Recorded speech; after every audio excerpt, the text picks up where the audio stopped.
душі, зеленею добрі межі, Росія осінній душі.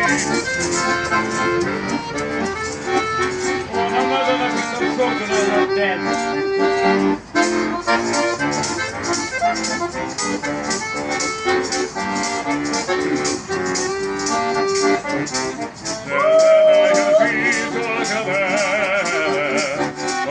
Росія гості у мене, а в життя яка